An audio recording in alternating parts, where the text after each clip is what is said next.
विशाल जुन्नर सहकारी पतपेढीच्या निवडणुकीची रणधुमाळी सध्या आपल्याला सगळीकडे पाहायला मिळतेय।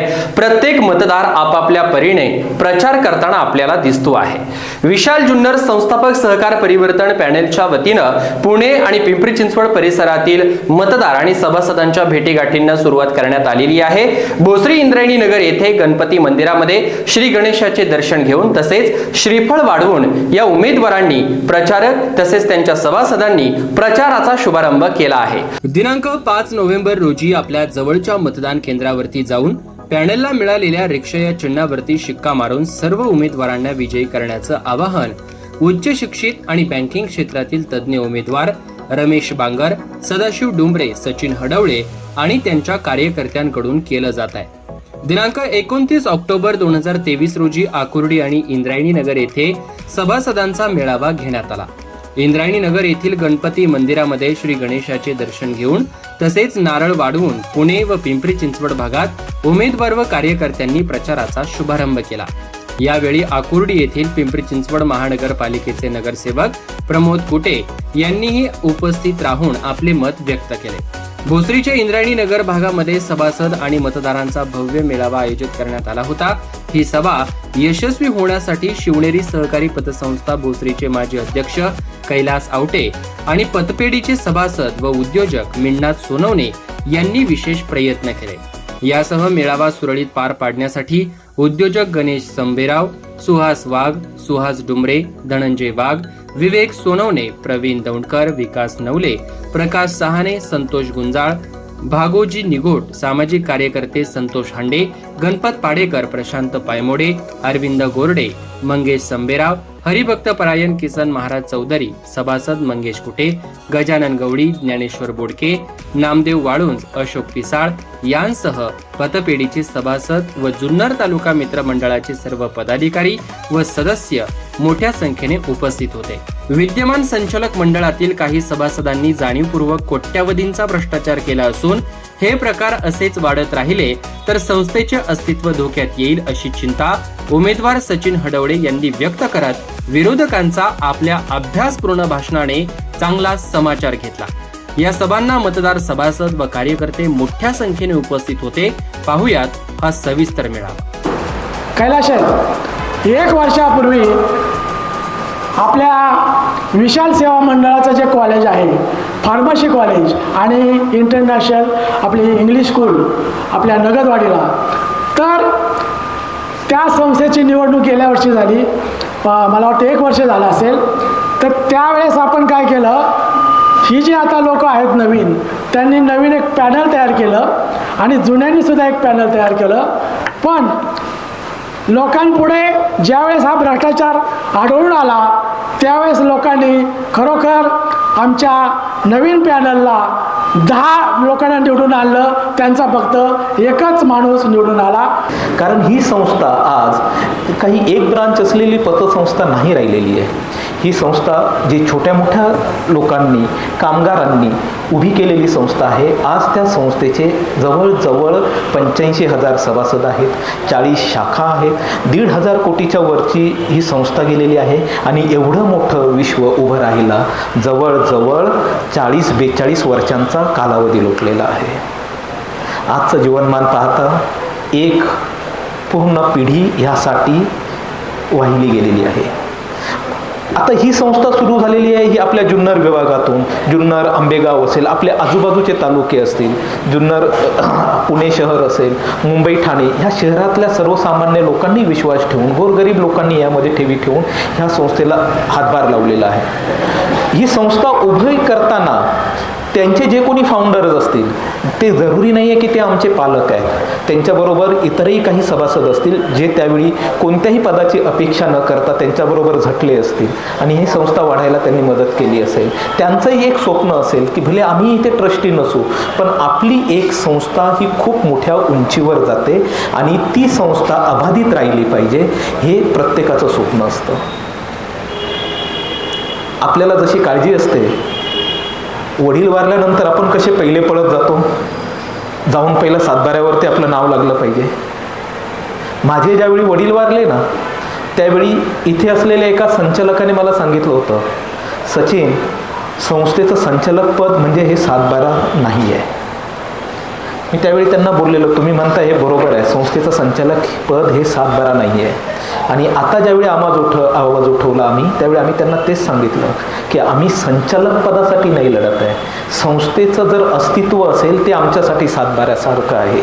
अस्तित्व टिकवण्यासाठी, जसं प्रॉपर्टी आपली टिकवण्यासाठी जर आपली पिढी आपण झटतो, आपला हक्क तिथे बजावतो, तर आपल्या वाडवडिलांनी स्थापित केलेली जी संस्था आहे ती टिकावी. आणि त्यासाठी आपण इतर जी लोक आहोत, मग त्याच्यासाठी पाल्यच असणं त्यांचं गरजेचं नाही. नंतर आलेल्या दुसऱ्या जनरेशन असतील, त्यांनी देखील तेवढ्याच धडाडीने, तेवढ्याच आत्मविश्वासाने, कोणत्याही भीतीला, दडपशाहीला बळी न पडता सामोरं जाणं हे तितकंच गरजेचं आहे. आज तुम्हाला वेगळ्या वेगळ्या प्रकारचे आमिष पण येतील, फोन पण येतील, परंतु शेवटी संस्था ही आर्थिक संस्था, ही फायनान्स इन्स्टिट्यूशन आहे. एखादं असं वेगळं इलेक्शन नाही आहे. ही पूर्णपणे एक आपलं हित सभासद हित जपण्यासाठी केलेली आहे. तर तुम्ही ज्या माणसाला तुम्हाला मारा, तो माणूस चांगला असला पाहिजे, ते पॅनल चांगलं असलं पाहिजे. मी फक्त माझ्या पॅनल दृष्टीने मी तुम्हाला एकच वचन सांगू शकतो की आमच्या पॅनलमध्ये जवळजवळ सगळे सुशिक्षित आणि एकदम चांगली मुलं आहेत. मुलंच म्हणतो तुम्ही, का आम्ही एकदम तुमच्या अशा खूप लहान आहे. जरी आता माझं वय 50 असलं तरी तुमच्यासमोर मी खूप हेच आहे. आम्ही असं एक इलेक्शन हा आमचा फंट नाहीच आहे खरं सांगितलं. मी फर्स्ट टाईम याच्यामध्ये सहकार क्षेत्र आहे म्हणून सहकार क्षेत्राची आवड आहे. सचिनचे वडील तर तिथे संचालक होते, त्यांना पण पहिल्यापासून आवड आहे. तुम्ही फक्त आम्हाला 5 वर्ष द्या. त्यांना 30-35 वर्ष तुम्ही संधी दिली ना, त्यांना म्हणजे आपण पण त्यांना संधी दिली आहे ना. त्यांनी स्वतःहून म्हणायला पाहिजे की 30-35 वर्ष आम्ही संधी घेतली. थोडेसे आमच्याकडून काही बोलतात ना, चुका झाल्या, अनुवादाने चुका झाल्या, अनुवादाने चुका झाल्या सांगतात प्रत्येक वेळी. अनुवादाने ते हेतुपुरस्सर झाल्या, ते ठीक आहे. मग त्यांना सांगायला पाहिजे तुम्ही आता 30-35 वर्ष केली आहे, 5 वर्ष आमच्याकडे देऊन बघा. आम्हाला जर काय चूक झाली तुम्हाला वाटतं तर पुढच्या पासून तुम्ही दुसऱ्या द्या, पुढच्या पासून इलेक्शन होणारच ना. मग यावेळी तुम्ही आम्हाला संधी द्या असंच मी त्यांना बोलतोय. आणि तुम्हाला मी असं सांगतोय, या सत्य गोष्टी आहेत. फक्त तुम्ही हे 5 वर्ष आम्हाला देऊन बघा. आम्ही तुम्हाला नक्कीच या संधीचं सोनं करून दाखवू. आणि सर्वप्रथम आम्ही एकच तुम्हाला सांगू की आम्ही निवडून आल्यानंतर सर्वप्रथम आम्ही हा तक्रार निवारण केंद्र, जे बँकिंगमध्ये आमच्या ग्रीव्हन्स रिड्रेसल असतं, 0% टॉलरन्स, जो RBIचा नॉर्म्स असतो वगैरे, तसं इथे कुठे तक्रार निवारण केंद्र नाही ग्राहकाचं. म्हणजे कुठल्या ग्राहकाला जर एखाद्या ग्राहकाला जर कमिशन जरी मागितलं तो कोणाला सांगू शकत नाही आहे. ते पहिलं आम्ही करणार एक तक्रार निवारण केंद्र, की त्याच्यामध्ये तुमच्या ग्राहकाच्या समस्या ज्या असतील त्या तुमच्या ताबडतोब सोडवल्या जातील. हे आमचं एक पहिलं उद्दिष्ट आहे. दुसरं उद्दिष्ट आहे पारदर्शक कारभार असेल. कारण आता जे कारभार आहे अपारदर्शक कारभार आहे, ट्रान्सपरन्सी नाही आहे. ही तुम्हाला आम्ही ट्रान्सपरन्सी पारदर्शक कारभार घेऊ. तिसरं आमचं आहे की तत्पर कर्ज मंजूर प्रणाली. आता ते बँका वगैरे करतात एकदम पेटीएम सारखे एका क्लिकवर हे करतं. आपण तर तसं करू शकतो. आपल्याला काही संस्थेचे कॉर्पोरेट रजिस्टरचे काही नियम असतात, त्यांना कसं विदाऊट गॅरंटी कर्ज मिळू शकतं. आपल्याला गॅरंटर ठेवावं लागतं कंपल्सरी. पण त्याच्यामध्ये आम्ही आधुनिक तंत्रज्ञान आणू. आमच्यामध्ये IT वाले पण चांगली मस आहे. आणि कर्ज मंजूर प्रणाली जी तत्परतेने करता येईल, जी टेक्निकल आम्हाला जे टेक्निशियन आणखीन अजून वापरता येतील. कारण असं सगळ्या बँकेमध्ये सगळं मोबाईल झालं आहे, परंतु आपल्याला त्याच्यात अजून जे आधुनिकीकरण करता येईल ते निश्चित आम्ही करू. NP हा जो वाढलेला आहे, आम्ही कर्ज वसुली करू. पण एक लक्षात ठेवा, जर तुम्ही आम्हाला संधी दिली ना साहेब, तुम्हाला मी याच्या खाली सांगतो, या लाईट खाली साहेब, जर हे कर्ज जर याच्यावर वसूल नाही झाली, कर्जावर सेक्शन 83 आणि 88 लावल्याशिवाय आम्ही त्या संचालून सगळे कर्ज वसूल करून घेऊ. हे पहिलं आम्ही करू, म्हणजे आपली संस्था सेव्ह करू. हे पण तुम्हाला सांगतो, सभासदांना जेवढी आमच्याकडून सेवा देता येतील संस्थेतर्फे आम्ही ते निश्चित देऊ. हे तुम्ही ध्यानात ठेवा. म्हणून मी तुम्हाला एक सगळ्यांना हात जोडून विनंती करतो की या 5 वर्ष आम्हाला संधी द्या, यास परिवर्तन होऊ द्या. वैयक्तिक माझा आणि काही व्यवसाय निमित्त आळेपाट्या ठिकाणी या विशाल जुन्नर सहकारी पतसंस्थेशी संपर्क आला आणि त्या माध्यमातून मी तिथं सभासद झालो. आणि त्यांनी मला चांगल्या प्रकारे मदत केली की मी आपला एक जुन्नरकर असल्यामुळं मी राजुऱ्याचाच आहे, परंतु राहिला कासारवाडी. माझे वडील सँडविकला कामाला होते, त्यानंतर गावाला गेले. तेव्हापासून ते आत्तापर्यंत विशाल जुन्नर ही संस्थेचं नाव ऐकत होतो. ज्यावेळेस विशाल जुन्नर नाव ऐकलं जातं, जुन्नर एक आस्था आहे. माझी कर्मभूमी इकडे जरी असली ना तरी मायभूमी, जन्मभूमी जरी नसेल तरी त्याबद्दल एक आस्थानिक नाळ जोडलेली आहे या जुन्नर तालुक्याशी. त्यामुळे जुन्नर नाव कुठेही ऐकलं ना की त्यातली आडनावं जुन्नर तालुक्यातली ही माझी, आपली आणि माझी घरातली लोक वाटतात. आणि ह्या पाहताना एक अभिमानास्पद वाटायचं की मी याचा एक सभासद झालेलो आणि एक चांगली गोष्ट मला त्यातनं वाटायची. परंतु ज्यावेळेस ह्या गोष्टी गेल्या 2-3 वर्षात ऐकायला आल्या की म्हटलं ही जर आपण संस्थेला डागडुजी जर नाही केली तर येणाऱ्या काळात ही संस्था ढासळायला म्हणजे दिसतं चित्र फार मोठं आणि अचानक बरंच पडली संस्था किंवा काहीतरी इश्यू झाला एक 4-5 वर्षात. जसं सरांनी आता सांगितलं की संस्था बुडायला दिसती, संस्था नफ्यामध्ये आहे, परंतु जो NPA 27, 28, 40, 50 वर जर गेला तर संस्था कधी डगमगेल. आणि आपल्यासारखे सभासद, जसं हे म्हणलं सभासद आपण मालक, नक्कीच मालक आहोत, परंतु हे चालक जे दिलेले आहेत ना, ही योग्य पद्धतीने चालवतात का नाही चालवत. 35-30 वर्ष सचिनजींनी सांगितलं किंवा बांगरदानी यांनी वाप केलेला आहे, परंतु ज्यावेळेस आपल्याला त्या संस्थेचा चालक असताना मालक होऊन आपण अधिकारशाही वागण्याचा प्रयत्न करतो आणि हा आपण करल ती पूर्व दिशा आणि त्यातनं चुकीची गोष्टी करत जाऊन कुणी लक्ष देत नाही. जुन्नर तालुका, जुन्नर, नारायणगाव, मनसर, आळेफाटा, बेल्ले, ओतूर चांगल्या रीतीने प्रचार चालला आहे.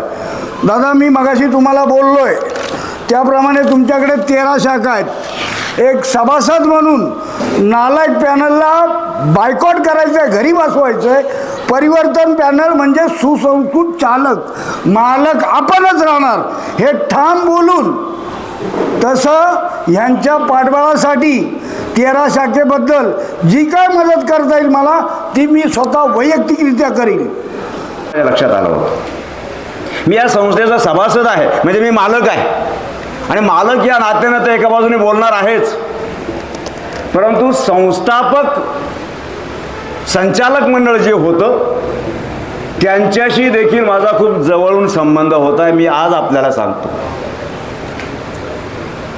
या पॅनलमध्ये जे संस्थापक अध्यक्ष होते पारखे साहेब, ते माझे सासरे आहेत. त्याच्यानंतर बांगर साहेब असतील, शिंदे साहेब असतील, यांच्या बरोबरीने मी बऱ्याच वेळा त्यांची भेट घेतलेली आहे. घोडपदेवमध्येही मी गेलेलो आहे. मला या सगळ्या संस्थेचा सुरुवातीपासूनचा इतिहास माहिती आहे. पण ज्या लोकांना इतिहास कळत नाही, ज्या लोकांना इतिहासाचा अभिमान नाही, त्यांना कधी भविष्य असत नाही. म्हणून त्या पॅनलचं भविष्य आता संपलेलंच आहे. आता आपलं भविष्य सुरू होणार आहे, कारण आपण आता इतिहासही समजून घेतलेला आहे, इतिहासाचा आदर आपण करतो आहोत, वर्तमान आपण समजून घेतलेलं आहे आणि भविष्याचा उज्ज्वल करण्यासाठी आपल्याला काय करायचं आहे, परिवर्तन करायचं आहे.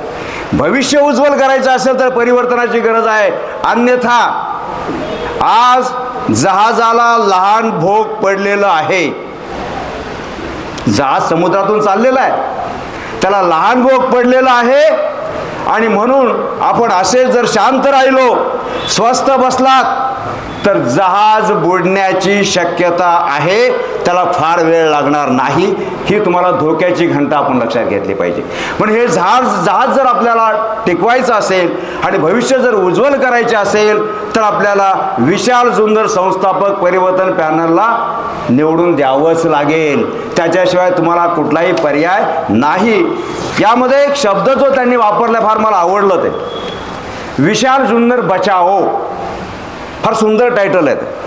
बचाओ म्हणजे कशापासून बचाओ हे सगळं तुम्ही सांगितलंय. आता ह्या सगळ्या गोष्टींपासून वाचवायची आहे. पण एका शब्दात त्यांनी सांगितलं की विशाल जुन्नर बचाओ आणि एक लीड लाईन दिली आहे, भ्रष्टाचाराला विरोध आणि विकासाला साथ. आता विकासाला जर साथ द्यायची असेल तर आपल्याला ह्या सगळ्या संस्थापक सहकार पॅनलला, परिवर्तन पॅनलला निवडून द्यावं लागेल. आणि म्हणून मी एकच तुम्हाला सांगेल शेवटी जाता जाता की आपल्याला जर भविष्यामध्ये ही विशाल जुन्नर पतसंस्था मोठी पाहायची असेल, पारदर्शक पाहायची असेल आणि सभासदांच्या हिताची पाहायची असेल तर आजपासून एक लक्षात ठेवा की परिवर्तनाची तुम्ही घ्या दीक्षा, परिवर्तनाची तुम्ही घ्या दीक्षा आणि केवळ आणि केवळ आज आपली हे जे सहकारी आज रात्रीचा दिवस करून जे काय झगडतात ते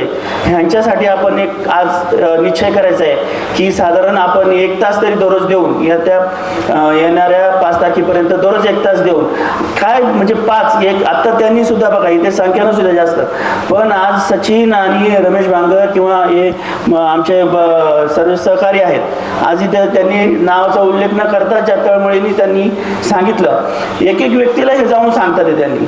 आज त्यांना काय हौस आली एवढी, ते 50-50 हजार रुपये खर्च करायचा, ते ऑडिट रिपोर्ट घ्यायचे, काहीच नव्हतं त्यांना त्यांच्या मनाप्रमाणे जर संस्था चालवण्यासाठी जर चांगल्या लोकांचं पॅनेल तयार केलं असतं भ्रष्टाचारी लोक वगळून, तर ते तयार होते.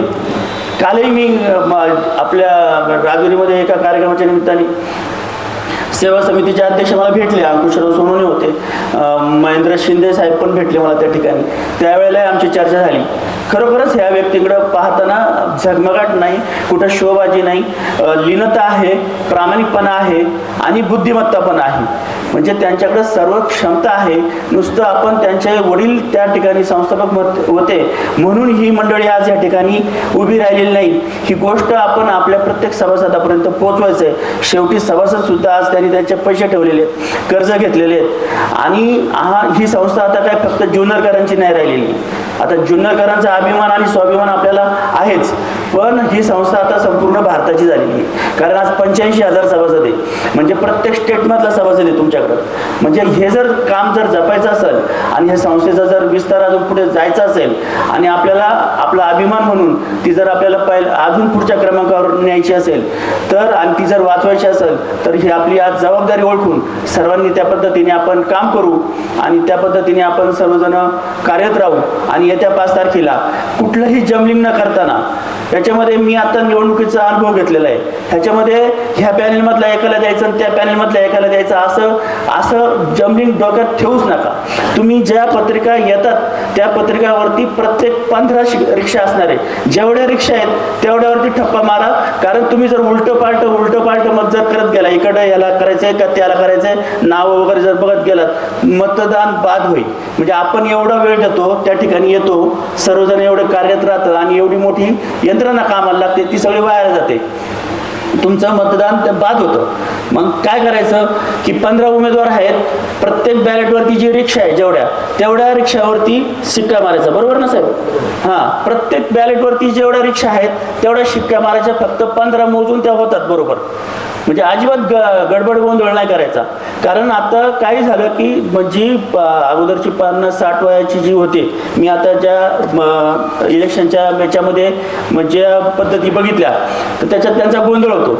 आणि एवढ्या आज 1979ची ही संस्था आहे, त्याच्यामुळे जे सभासद बाबा काही आपले नातेवाईक त्या पॅनलमध्ये असू द्या किंवा आपल्या इकडे हे आहे, अशा प्रकारचं काही न करता जर आपल्याला ह्या विचारांनी भ्रष्टाचाराच्या विरोधासाठी ही मंडळी उभी राहिलेली आहेत. म्हणून म्हणजे आपण बघितलेलं आहे भारताची अवस्था सुद्धा, ज्या वेळेला अगोदरचे सरकार होते तर त्याच्यात 10-20 पक्ष एकत्र येऊन ते सरकार चालत होते, मग ते चालवता येत नव्हतं.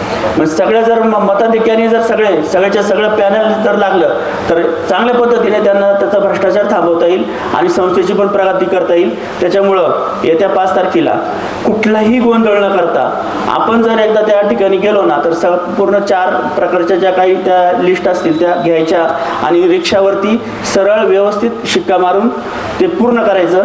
त्यामुळं तुमचं मतदान बाद होणार नाही. मंडळी, वेळ झालेला आहे.